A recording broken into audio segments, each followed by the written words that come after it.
So you're saying that the timing decisions of the downgrades reflect monumental bad timing. Why?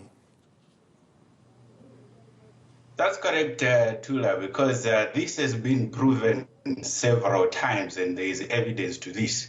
I quoted in my arguments the report by the US Commission as well as the EU Commission into what caused the crisis as well as what blown the crisis in 2008 and the one in 1997, the Asian crisis.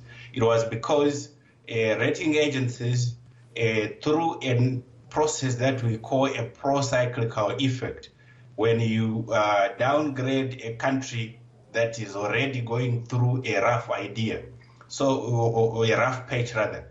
This is quite a significant drive because markets are driven by information. You know that it's proven even in economic theory, in financial management, that markets do trade opinions. And rating agencies, because they have so much influence on markets, people behave according to what they recommend. So when you put or pile bad information on top of other bad information, it actually causes people to panic more and want to step it out of the market. So do you impute any political or geopolitical reasoning behind the timing being so bad, as you argue in your article? Or is it just a technical issue that, you know, these ratings agencies not taking in as much information as possible and perhaps deciding to hold off on these downgrades? Are they playing geopolitics or is it just technical?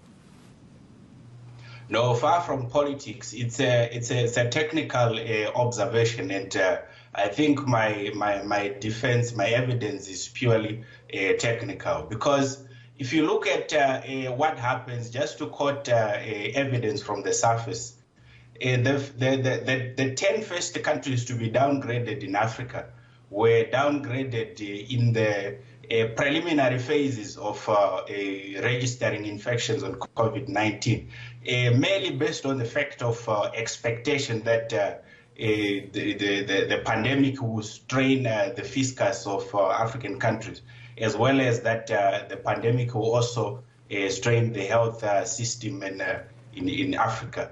But contrary to that, I'm sure you can testify that there have been so many observations around the health systems that the pandemic has not hit African countries as much as was expected, because the sentiment was really gloomy that it was going to be very catastrophic.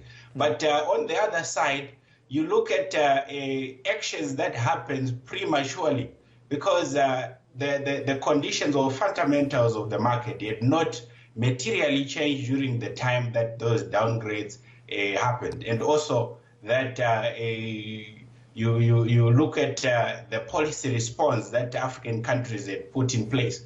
It was premature to judge policy performance before it was even implemented. So that's why I really feel that these downgrades were based on some information that was asymmetrical. Right. I'll ask you about the downgrade of South Africa in particular, and whether or not the agency, Moody's, for example, had any choice whatsoever in the matter given our circumstances. But before I run out of time, I want to ask you about your suggestions. Among the things that you suggest is issues around regulation of this whole timing of the release of the ratings, and you're talking about deferring of publishing. And I'll tell you now, that's unlikely to find favor, especially among the ratings agencies themselves and other players in international economics. Well, to me, you see, most of these issues are sentimental.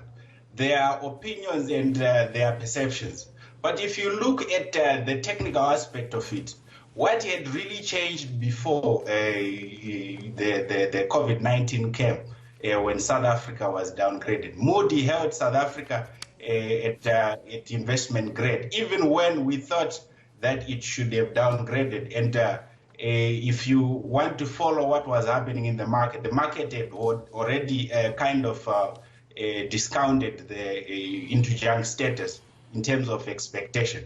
So when COVID-19 came, the downgrading of South Africa during that time, it kind of compounded, because it was also the first day of lockdown. It kind of compounded an already bad situation. And